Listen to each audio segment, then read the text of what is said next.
Everything you've been taught about attraction is a lie. For years, you've been told that if you're nice enough, patient enough, and available enough, people will eventually notice your value. But if you've ever been ghosted after giving someone your full attention, if you've ever felt invisible despite your efforts, or if you've ever chased and begged for love only to feel empty, then you already know that advice doesn't work. The truth is the modern dating world doesn't reward those who give the most. It rewards those who understand psychology, scarcity, and emotional control. What you're about to discover will challenge everything you think you know about relationships. It won't be easy to hear, but once you internalize it, you'll never look at attraction the same way again. This isn't about cheap tricks or fake confidence. It's about rewiring your mindset so you stop chasing and finally become the one who gets chased. The first shift you need to make is realizing that attention is currency. In today's world, people are drowning in validation. Every day, they get likes, comments, messages, and endless people competing for their time. So when you make yourself too available, too predictable, or too eager, your attention becomes worthless. But when you withhold it, when you treat your presence as something valuable, when you make people work for it, everything changes. Suddenly, you're no longer background noise. You become the exception. You become the one they can't quite figure out. And that gap between what they want and what you give creates desire. Think about it. Have you ever noticed how much more attractive someone seems when they don't give you everything at once? Maybe they don't always reply right away. Maybe they don't overshare. Maybe they leave space for you to wonder. That's not an accident. That's psychology. Scarcity creates value. Just like diamonds are desirable because they are rare, your attention becomes more powerful when it's not freely available. Most people believe love is about endlessly giving. But in reality, attraction thrives when there's space. It grows in the gaps, in the anticipation, in the moments when curiosity takes hold. Here's the part most people miss: attraction isn't logical. It's not about how much money you spend, how perfect you try to be, or how much effort you give. It's emotional. People don't fall in love with lists of qualities. They fall in love with feelings. And the feelings that bond people most strongly aren't calm, predictable ones. They're intense and unforgettable. Humans crave emotional spikes.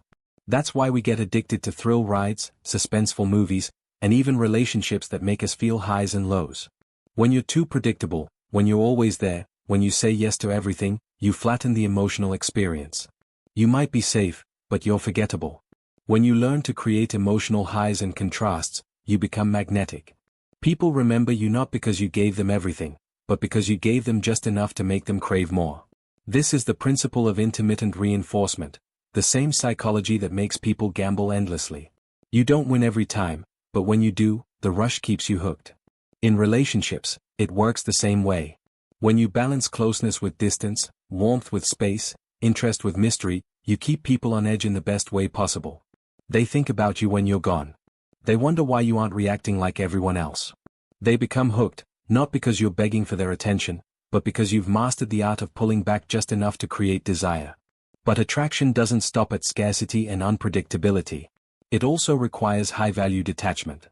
High-value people don't beg, they don't chase, and they don't crumble when someone rejects them. They understand that their worth isn't determined by another person's attention. Detachment doesn't mean not caring. It means caring without attachment to the outcome. It means you know your value and you refuse to place it in someone else's hands.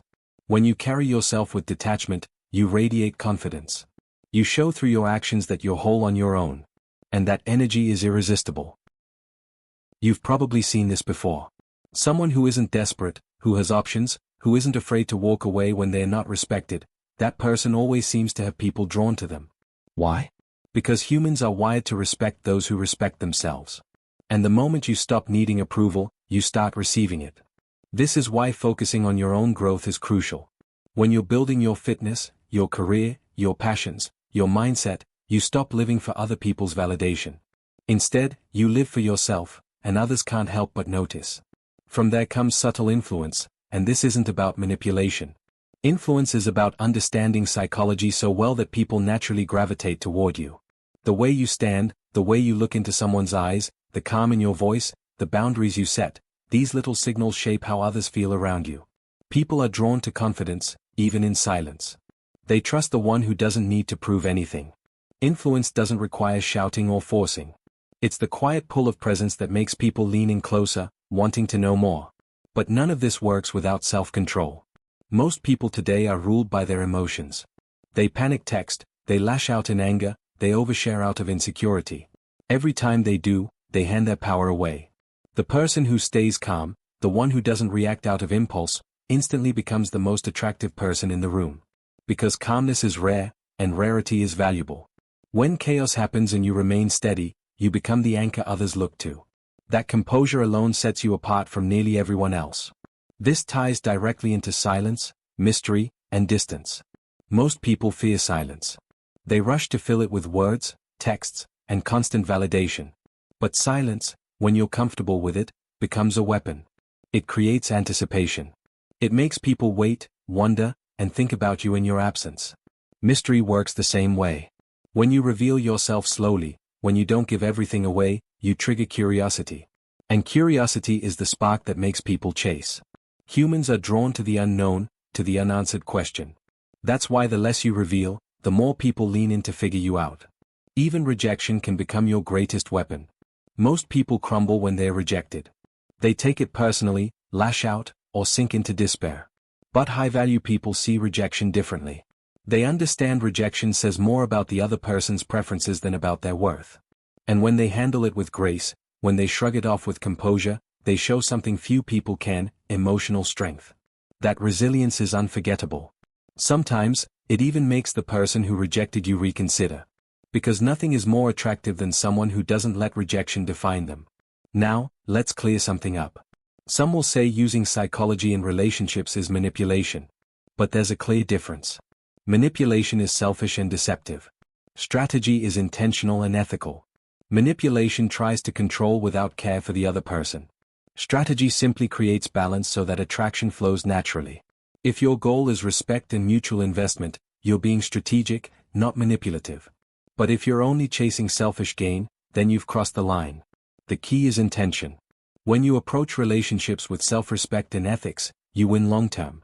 And finally, the most overlooked piece of the puzzle: vulnerability. For all the talk of confidence, control, and detachment, never forget that humans connect through honesty. Confidence draws people in, but vulnerability bonds them to you. When you're strong enough to admit your flaws, your fears, or your past struggles, not seeking pity, but sharing openly, you become more relatable and real. And in a world full of masks, realness is magnetic. People crave authenticity, and when you show it, they'll feel closer to you than to anyone else.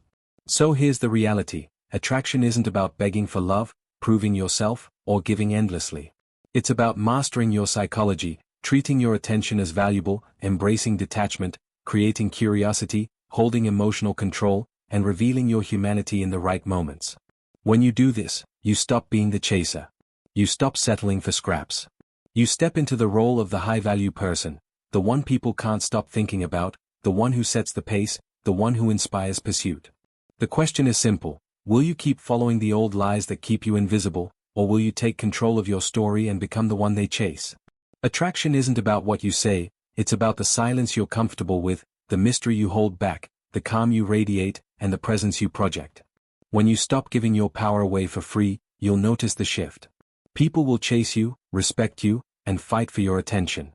And that's when you'll realize the truth: you never had to prove your worth. You only had to stop forgetting it.